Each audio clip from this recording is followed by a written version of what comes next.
Before I start, about the evening session.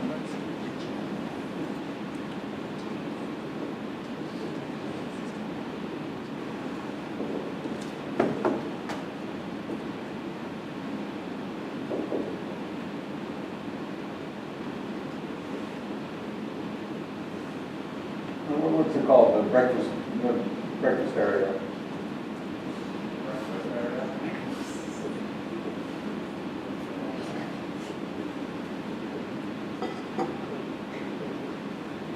So there will be an even more informal session there, and that's pretty much intended for questions. So come with questions, and hopefully we'll have answers. There won't be a screen, so we'll just have somebody's laptop, and we'll look at a laptop. Actually, is there some way to share screens between Macs? So if there's more people, we could have two laptops, maybe. What'd you say? Fight for the keyboard. Fight for the keyboard, yeah. All right. So what I have in mind to do now is really just some examples, and sort of the opposite end from what Mark was doing, where he was demonstrating the core capability of the Atlas language. I want to do some representation theory kinds of examples. And the idea is that you can sort of dive right in and start playing with the software without knowing what you're doing. That's certainly how I learned how to do it. So let's start. So the first thing, so I'm in this directory where I have all of the Atlas scripts, any such scripts, and I give the command /atlas. And I just want to demonstrate something first. So I'm in the pointer, but no, I've got it here.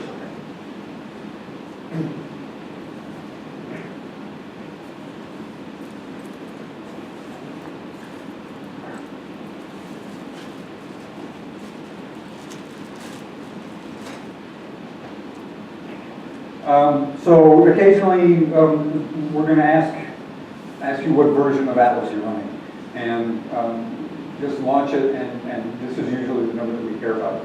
The latest version is 1.0.6. Anyway, so that's that. And what I did was I launched Atlas, and I didn't load any of these auxiliary scripts. And one of my favorite things to do is to hit tab twice.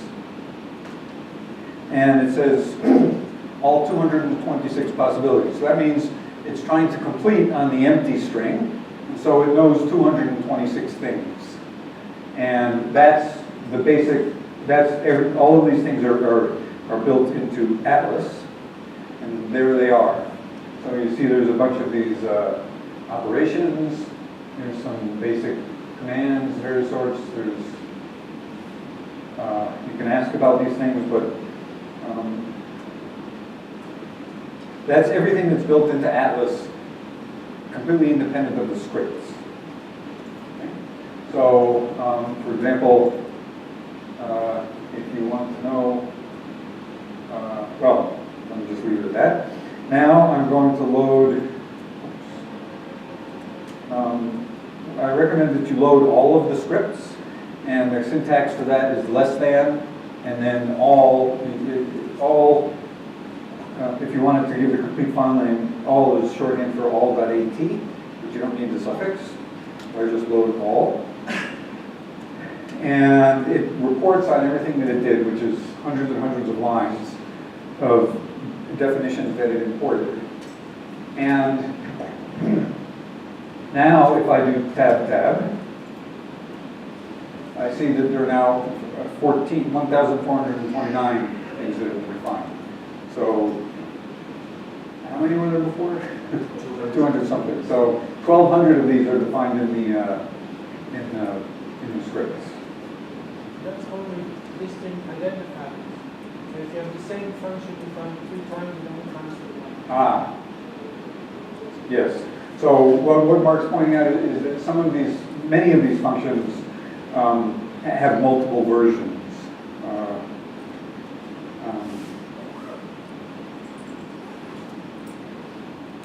So the plus operation, for example, actually, let me, it's a good one to do. Let me quit. Run Atlas. Type plus.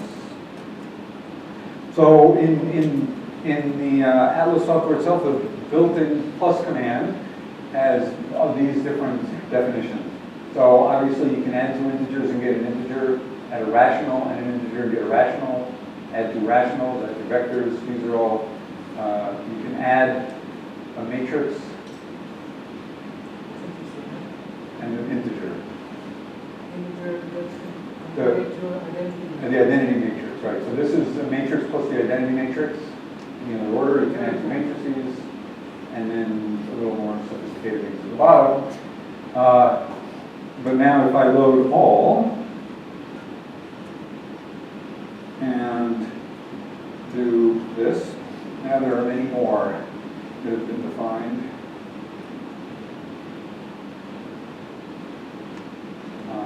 Anyway, that's just to give you an idea. Now, usually when you run Atlas, I give the command /atlas, and then I give the argument all, which says to read in all that stuff because I want to anyway. And when you do that, it does it silent, so you don't have to look at all the stuff running by. So it has now read it everything. That's what the installed script does. So if you just Yes. Atlas with nothing, it will also do that. Yeah, so if you ran the install script, this will happen automatically. All right? So let's do a couple of basic commands. So I want to do some lead groupy things. So for example, I want to look at some groups. So set G equals. So this is the syntax that Mark talked about. Set says I'm going to define a global variable G. And I'm going to set it equal to something. And, well, let's go back one step. I can say set x equals 1. That's an integer. Or I could say set y equals 1/2. That's a rational. Various other kinds of things that Mark showed you. And what I want to do here is set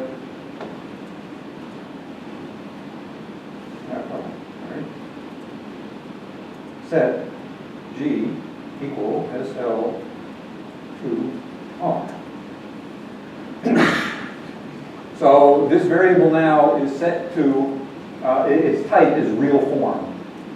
And so that's a type that Atlas knows about. And it's some sort of data type that records the information about a real group, in this case SL2R. You can't directly look into it, see what's underneath the hood. It's just this G. You can do things with it, but... Oh yeah, that's true. That's what I should do. Whoop. So what does it know about it? It knows that it's a connected, split real group of Lie algebra SL2R. Okay, so what we're talking about here is a group which is the real points of a complex connected group. So G of C is SL2C.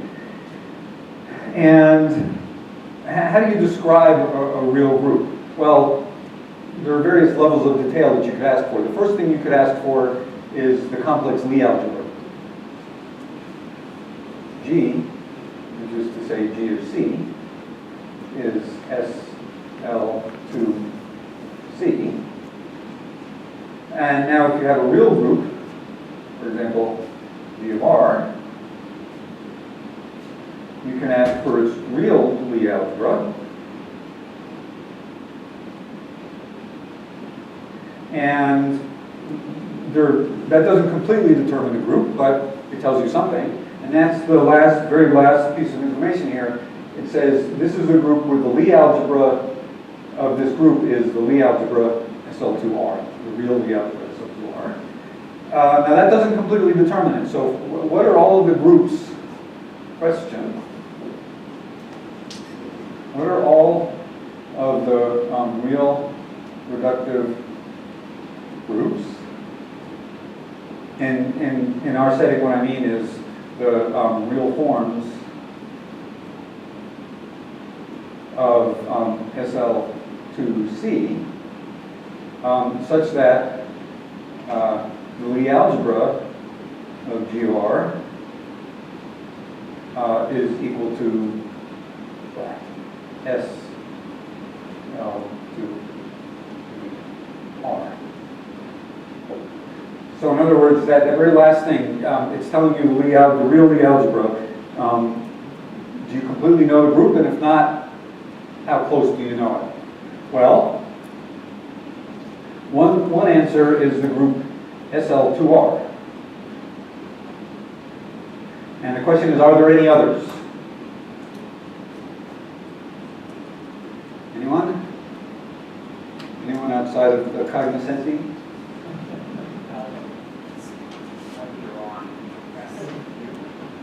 SU what? Pardon me? SU2. So SU2 it satisfies, if you the Lie algebra of SU2 is tautologically SU2, and this real Lie algebra is not isomorphic to this Lie algebra. These two Lie algebras are not isomorphic. If you complexify them, they both have the same complexification as SL2C. So SU2 is an example of a group. It is a real form of SL2C, but once I've specified the real Lie algebra, it's thrown out. Any others? SU11. Well, you all know from this morning that, of course, SU11, but that's just isomorphic to SL2R. Now, maybe you want to just make a distinction between them, maybe you don't. But at the moment, I'm just concerned about the isomorphism. So this is not new.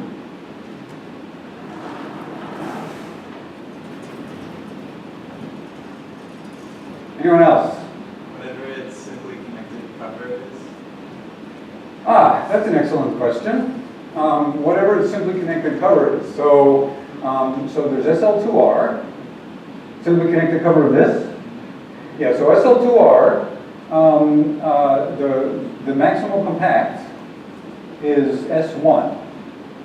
And I mentioned this morning that the topology of a real group is, there's a deformation retract to its maximal compact. So topologically, this group is just S1. And this has an infinite cover, R.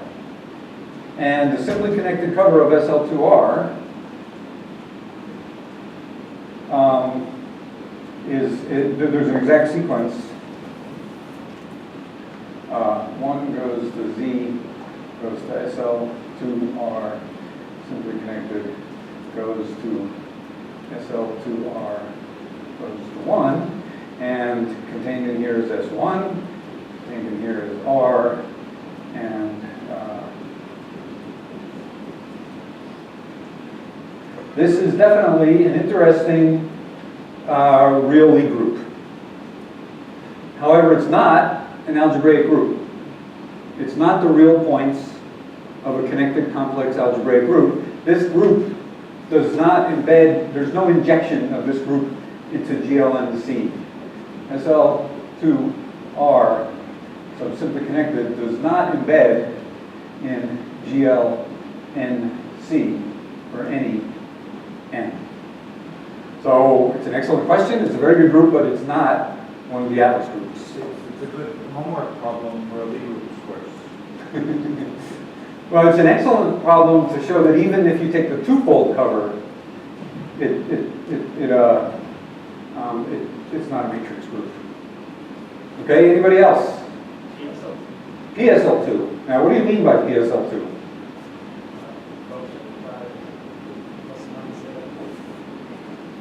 So that is to say you take SL2R modulo plus or minus 1. Excellent. So, since I've modded out by a finite group, I certainly haven't changed the Lie algebra. So there's no question that the Lie algebra of this group, SL2R modulo plus or minus 1, is the Lie algebra of SL2R. Okay, but it's not the real points of something. And this gets to the issue that I was mentioning this morning about what's special about this class of groups. But SL2R modulo plus or minus 1 is not equal to the real points of any connected complex group. That might be surprising, so let's see why that is. I mean, obviously, I must be lying to you because you can take SL2C mod plus or minus 1, right? So, what if you take SL2C modulo plus or minus the identity? Okay, it's a basic fact that if you take a connected complex group and mod it out by a finite subgroup, it's still a connected complex group. And as a matter of fact, this is isomorphic to SO3C. So this is a perfectly good connected complex group. So its real points sure look like that. So what's wrong? So let's take the real points of this group. Let's take SL2C modulo plus or minus 1 upper sigma. Okay? Where sigma of G is equal to G bar, and sigma, that's on SL2, and you know, that passes to the quotient. Okay? So this group obviously contains SL2R modulo plus or minus 1. But it also contains the matrix I. It's a question. What's Oh, sorry, it's a question. All right. Is there anything else?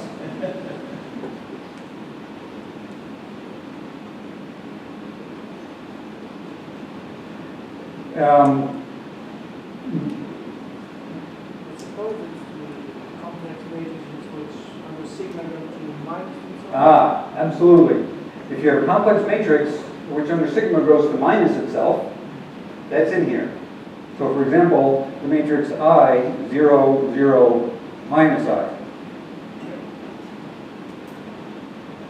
So this group is in fact equal to the group generated by those two matrices. That's an exercise.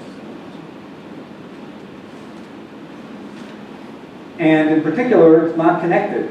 This is the identity component, and it has two components. Okay? So another way to realize this group is as fact. This group. So this group here. When I wrote this down, I winced because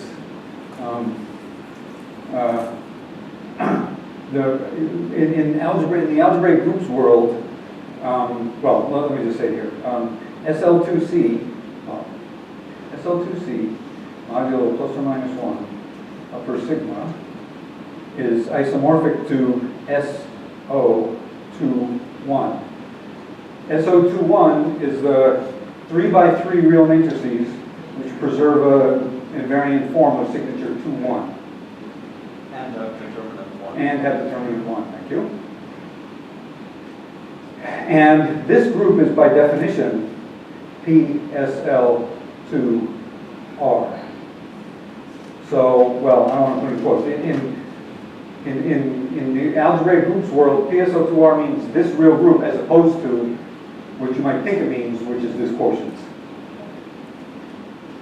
Anyway, so, this right, this is the identity component.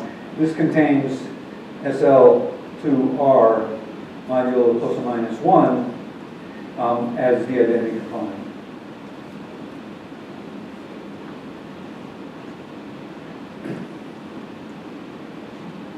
So the group is in our class, but its identity component is not. Correct. That's absolutely right. This group here, this disconnected group, SO21, is in our class, but its identity component is not. And that's a feature of this class of groups. It's not closed under taking the identity component.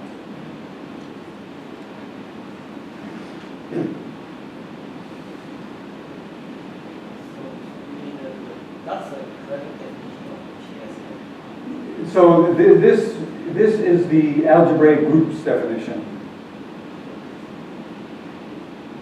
of PSL2Y.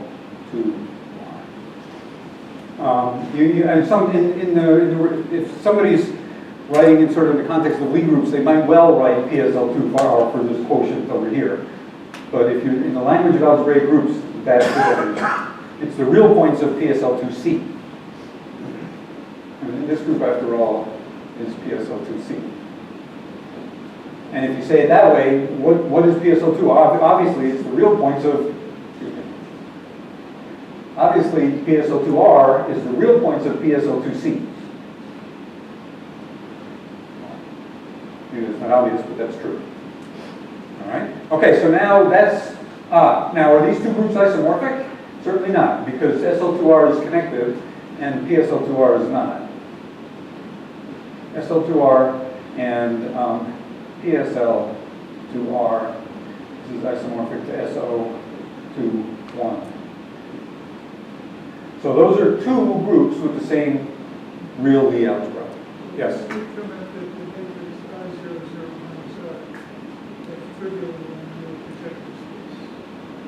R00 minus R.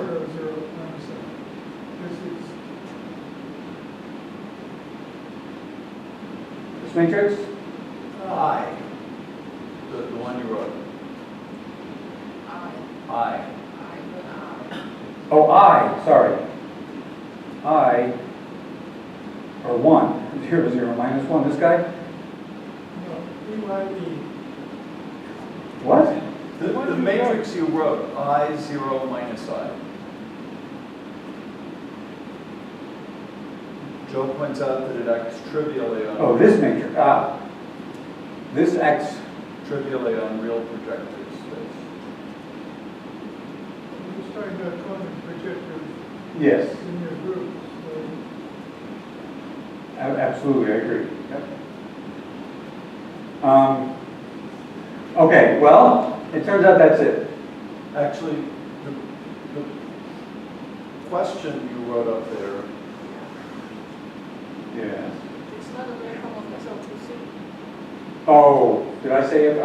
Sorry. I shouldn't have said that, because that's not what it's talking about over here. You're absolutely right. I should have said all real reductive groups, never mind that, just whose Lie algebra is SL2R. You're right. If I ask for a real form of SL2C, there's only one. But this is telling me it's a group of Lie algebra SL2R, and it's not telling me it's what its real form of. And I want to say, what is this group? Well, there are only two possibilities. It's SL2R or PSL2R, and this group's disconnected. And this is telling me it's connected, so that's how I know I'm getting the group SL2R. Yes? So PSL2R you wrote here is not just SL2R quotient R plus minus N, it's the other group. That's correct. This PSL2R that I'm talking about, I erased the previous notion. So whenever I write PSL2R, I mean this one. So I find it somewhat counterintuitive that making a projected disconnect group. Usually you can project a quotient, but that's not what's going on. Yeah. If you here the GL2R, then it's already disconnected. Yeah, so that is a good point. Over any field,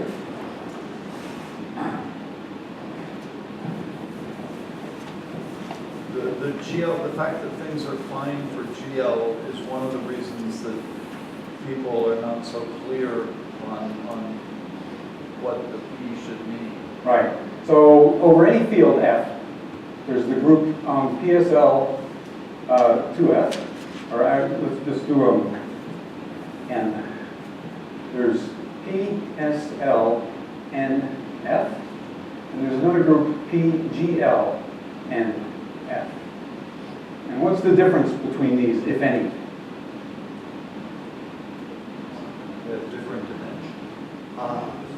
No, they have the same dimension. They have the same layout. So PGLNF, it's unambiguous. This is GLNF modulo XI, modulo the diagonal matrices. PSLNF, it has two possible definitions. It's PSLNC modulo Z times the identity, or it's SLNF modulo X times the identity. Do you want to write F bar? Sorry, C. I'm really training my roots here. F bar, I think it was. And rational points? Rational points. Sorry. Upper gamma. All right. And these two groups, Where Z stands for this is F bar cross I. And below is F. And this is Fi, correct. F cross.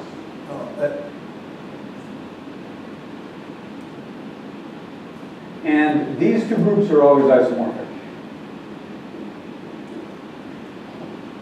So that's why in the literature sometimes people say PGLNF. They could have said PSLNF, but then you would have gotten confused about exactly which group it was.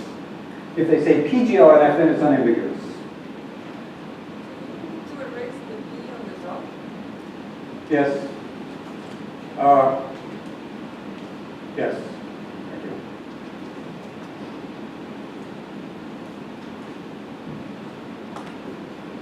Okay. Oh, and actually, what you're dividing by is nth roots of 1. Yes, I am here. Yeah.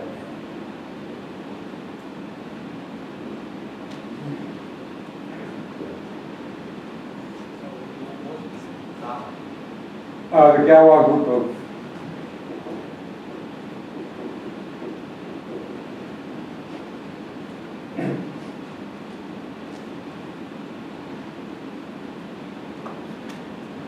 here's an exercise.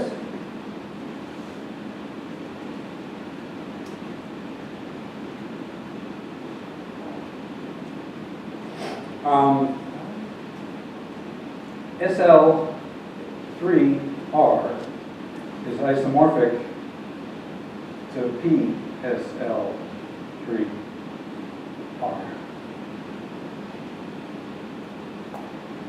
And by PSL3R, I literally mean PSL3C, upper sigma. This is the real points. This is SL3C, upper sigma, is isomorphic to PSL3C. So let me say over here. SL3C is simply connected and it maps down onto PSL3C with kernel Z3. That's clear because C is algebraically closed. If you take sigma of everything here, SL3R maps to PSL3R with kernel. What's the kernel?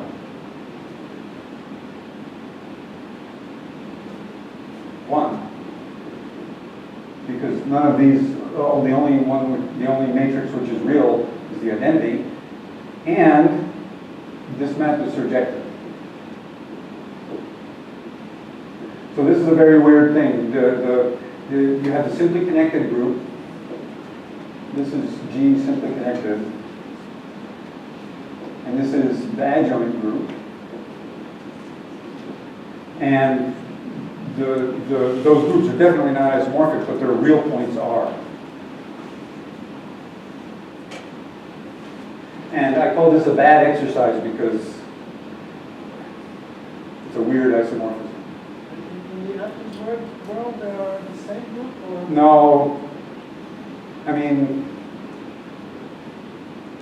well, The approaches of different contexts. yeah, their root data are, let's come back to that. So, let's go back. So, how do I get this other group over here, the one, the disconnected one? Well, I need to start with not, well, let's just do it this way, PSL 2R. So, PSL 2R, it says it has the same Lie algebra, SL2R. It's also split, but the difference is it's now disconnected. And so that's giving you this group here, also known as SO21. All right? Do you type SO21 Yes. without set G? Just type SO21.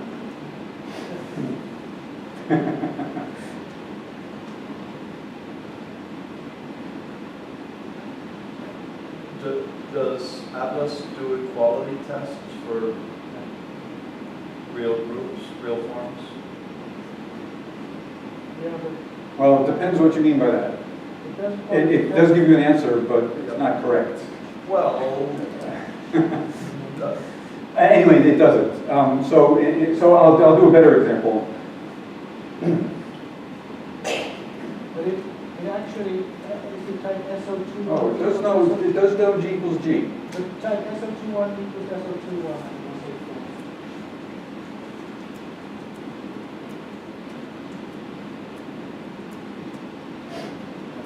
So when you construct a group, it goes through some process and constructs a group. And then if you do it again, it does it again. And it has no way of knowing that they're the same.